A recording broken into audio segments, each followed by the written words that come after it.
Hello भाई मैंने देखिपारे आमर सार्पी बर्तमान रेडी हो जाइए मैंने संपूर्ण तो रेडी हो पारनी आ 4टा 6टा बाकी रहीगला करें टाइम प्रोब्लेम सकाशे।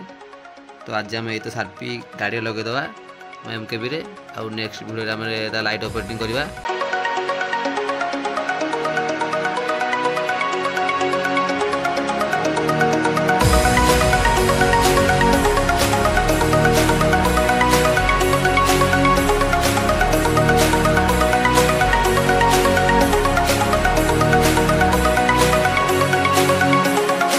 देखिपारे आम ये साइड सार्पी लगे देजे आम सेपट साइड भी सार्पी लगे एम टाइप आम सार्पी लगेदेवा तापर देखिए वीडियो आपमि देखा।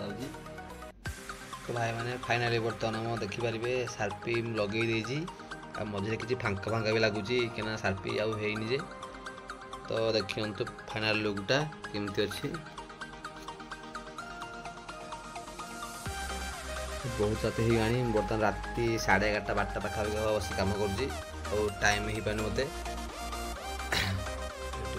रॉयल बहुत जल्दी आम आंक दुई मध्य कंपिटिशन आनिबा लाइट काम सरला देखिए साइड लुकटा केमती लगुच